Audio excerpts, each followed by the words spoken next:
I wish that time could go back. Emotional struggle of a married woman. Some time back, a woman met me. Her name is Stella, not her real name. She complained about the current state of her marriage. She told me that she was lured into marrying someone she never loved. It's 21 years of marriage. I was a bit startled because it seems impossible, but it was true. While she was a teenager, she had a childhood friend named Mark, not his real name. He was a bit taller than her. They went to the same primary and secondary school, stayed in the same class, the same street, the same level at school, and grew up knowing each other very well.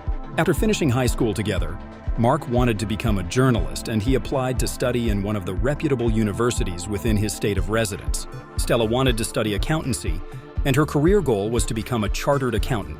What was noteworthy about their friendship that grew into a love relationship was that they knew each other very well. Mark was well known by Stella's parents and vice versa.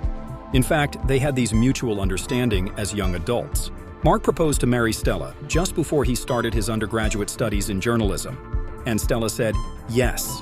As time progresses, Stella's mother becomes unhappy with her daughter's relationship with Mark, and her reasons was that he was from a poor background.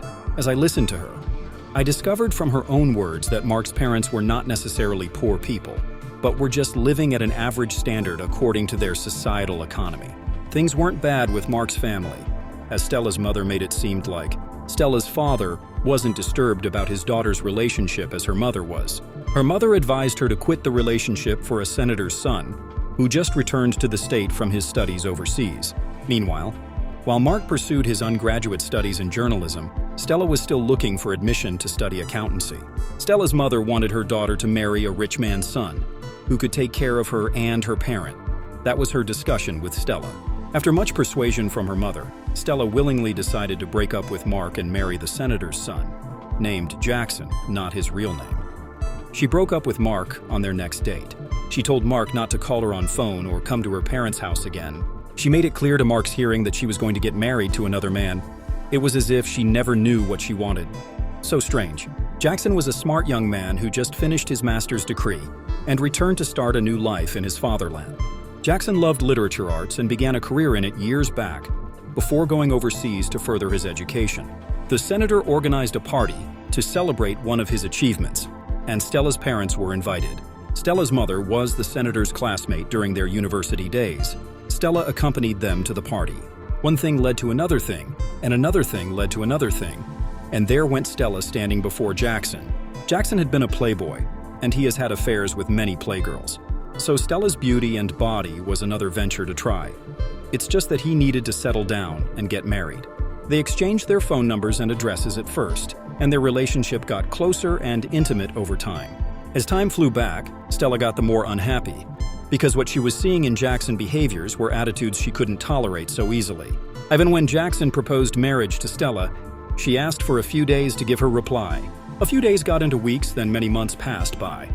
One day, Stella's father was fired from work. It was a terrible experience. When Jackson heard the bad news, he offered to help secure a job for Stella's father on one condition, that they both could get married. Stella's mother persuaded her daughter to marry Jackson, so that her father wouldn't get sick of some illness due to too much thinking and maybe die. It was a tough decision for Stella, but because she wanted to ensure that her father got back to work and at least stay happy, she consented to marrying Jackson. Meanwhile, Mark was devastated when Stella broke up with him. He was in pain, and it took him many months to let go. It's 21 years today. Stella is not happy with her marriage with Jackson. She married him because of money and mother's influence on her decision, but the love commitment was not there. Mark proceeded to have a fulfilling career in journalism, and he is currently single, not married yet. Despite the fact that Jackson and Stella were blessed with 2 children, a boy and a girl, she had all she wanted or needed. She is still not happy for not marrying the love of her life. If you find yourself in this situation, please go for counseling.